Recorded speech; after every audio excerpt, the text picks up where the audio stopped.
दोस्तों नमस्कार। कृषि व्यापार और वाणिज्य का नेक्स्ट पार्ट चैनल पे अपलोड कर दिया गया आप लोगों के लिए। आप लोग इस वीडियो को पूरा अंत तक देखें, जिसमें कुल 10 प्रश्न हैं जो कि आपके लिए बहुत ही फ़ायदेमंद होंगे। वीडियो को शुरू करने से पहले आप लोगों से कहना चाहूँगा कि जो भी दोस्त इस वीडियो चैनल पे नए हैं वे सबसे पहले चैनल को सब्सक्राइब कर लें और बेल आइकन को प्रेस कर दें, जिससे कि उन्हें नेक्स्ट वीडियो के जब भी अपलोड हो उन्हें नोटिफिकेशन सही समय पे मिल जाए। चलिए क्वेश्चन पे चलते हैं। पहला प्रश्न है, किस पंचवर्षीय योजना में कृषि ने ऋणात्मक विकास दर्शाया था? ऑप्शन है प्रथम पंचवर्षीय योजना, ऑप्शन बी है चतुर्थ पंचवर्षीय योजना, ऑप्शन सी है तृतीय पंचवर्षीय योजना और ऑप्शन डी है द्वितीय पंचवर्षीय योजना। तो इसका सही आंसर होगा ऑप्शन सी, तृतीय पंचवर्षीय योजना।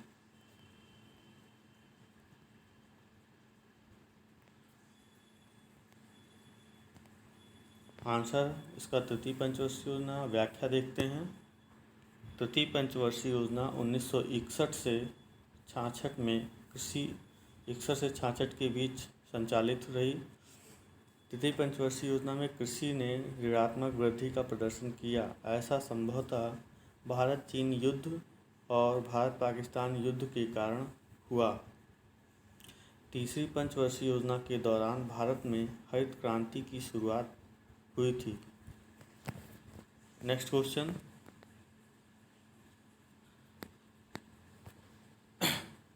भारत में मौजूदा सिंचित क्षेत्र के सर्वाधिक हिस्से पर निम्नलिखित में से किस फसल की खेती की जाती है? ऑप्शन है ए है चावल, ऑप्शन बी गन्ना, ऑप्शन सी है गेहूं और ऑप्शन डी है चाय। तो इसका आंसर होगा, देखिए चावल की खेती भी सिंचित क्षेत्रों में की जाती है, लेकिन चावल इसका आंसर नहीं होगा, क्योंकि अधिकांश चावल की खेती उत्तर भारत और पश्चिम बंगाल तथा कुछ दक्षिण में कुछ इलाकों में की जाती है। गेहूं अधिकांशतः उत्तर भारत में की जाती है, तो इसका आंसर गेहूं तो नहीं होगा। चाय भी कुछ दक्षिण भारत में और कुछ उत्तर पूर्वी भारत में किया जाता है, तो यह भी ऊंचाई वाले भागों में किया जाता है।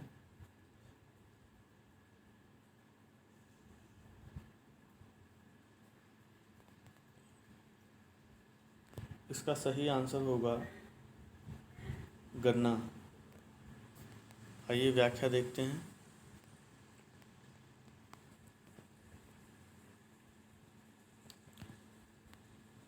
आंसर है बी, गन्ना। व्याख्या देखते हैं। भारत में गन्ने की खेती मौजूदा सिंचित क्षेत्र के सर्वाधिक भाग पर की जाती है। देश में गन्ना उत्पादन में उत्तर प्रदेश का शीर्ष स्थान है। गन्ना से चीनी, शीरा, कागज आदि उत्पाद बनाए जाते हैं। देश में चीनी का सर्वाधिक उत्पादन भी उत्तर प्रदेश में किया जाता है। गन्ने के उत्पादन में भारत दुनिया में दूसरे स्थान पर है। नेक्स्ट क्वेश्चन, कृषि वर्ष की अवधि की गणना की जाती है? ऑप्शन है 1 जुलाई से 30 जुलाई जून तक, बी है 1 अप्रैल से 31 मार्च तक, सी 1 अक्टूबर से 30 सितंबर तक और ऑप्शन डी है 1 जनवरी से 31 दिसंबर तक। तो इसका सही आंसर होगा ऑप्शन नंबर ए, 1 जुलाई से 30 जून तक। आइए व्याख्या देखते हैं। ऑप्शन है 1 जुलाई से 30 जून तक, ऑप्शन ए इसका सही आंसर है। व्याख्या है, भारत सरकार द्वारा कृषि वर्ष की अवधि 1 जुलाई से 30 जून तक स्वीकार की जाती है। इस अवधि में खरीफ, रबी और जायद की फसलों का उत्पादन किया जाता है। चौथा क्वेश्चन है, भारतीय कृषि अनुसंधान परिषद द्वारा national agricultural innovation project NAIP को किस वर्ष से प्रारंभ किया गया था? तो इसका विकल्प दिया है 2010, विकल्प बी है 2007, विकल्प सी है 2006 और विकल्प डी है 2009। तो इसका सही आंसर होगा option number 6, option number C, जिस 2006। आइए व्याख्या देखते हैं। नेशनल एग्रीकल्चर इनोवेशन प्रोजेक्ट की शुरुआत 2006 में भारतीय कृषि अनुसंधान परिषद द्वारा किया गया है, जिसका उद्देश्य कृषि अनुसंधान के क्षेत्र में नवोन्मेष को बढ़ावा देना है, जिससे कृषि क्षेत्र में रोजगार की नई संभावनाएं पैदा की जा सकें। नेक्स्ट क्वेश्चन है, राष्ट्रीय हॉर्टिकल्चर मिशन की शुरुआत निम्नलिखित में से किस पंचवर्षीय योजना में की गई? विकल्प है 9वीं पंचवर्षीय योजना, विकल्प बी है 10वीं पंचवर्षीय योजना, विकल्प सी है 11वीं पंचवर्षीय योजना और विकल्प डी है 8वीं पंचवर्षीय योजना। तो इसका सही आंसर होगा 10वीं पंचवर्षीय योजना, क्योंकि राष्ट्रीय हॉर्टिकल्चर मिशन की शुरुआत 2005-06 में की गई थी। आइए व्याख्या देखते हैं। 10वीं पंचवर्षीय योजना के दौरान राष्ट्रीय हॉर्टिकल्चर मिशन, जिसे राष्ट्रीय बागवानी मिशन भी कहा जाता है, की शुरुआत 2005-06 में की गई। राष्ट्रीय हॉर्टिकल्चर मिशन का उद्देश्य देश में बागवानी क्षेत्र में वृद्धि करना है तथा बागवानी उत्पादों के उत्पादन को बढ़ाना है। नेक्स्ट प्रश्न है, कृषि विज्ञान के क्षेत्र से संबंधित एक प्रतिष्ठित पुरस्कार है। विकल्प दिया गया है ऑप्शन ए पुलित्जर पुरस्कार, ऑप्शन बी बोरलाग पुरस्कार, ऑप्शन सी है बुकर पुरस्कार और ऑप्शन डी है महात्मा गांधी पुरस्कार। इसका सही आंसर होगा ये पुलित्जर पुरस्कार तो पत्रकारिता इत्यादि के क्षेत्र में दिया जाता है। महात्मा गांधी पुरस्कार कृषि से अन्य क्षेत्रों में दिया जाता है, कृषि के अतिरिक्त अन्य क्षेत्रों में दिया जाता है। बुकर पुरस्कार भी लेखकों को या पत्रकारिता इत्यादि के क्षेत्र में दिया जाता है। बी, ऑप्शन बी जो है ये बोरलाग पुरस्कार, ये नॉर्मन बोरलाग के नाम पर शुरू किया गया था। आइए व्याख्या देखते हैं। ऑप्शन बी जो है इसका सही आंसर होगा बोरलाग पुरस्कार।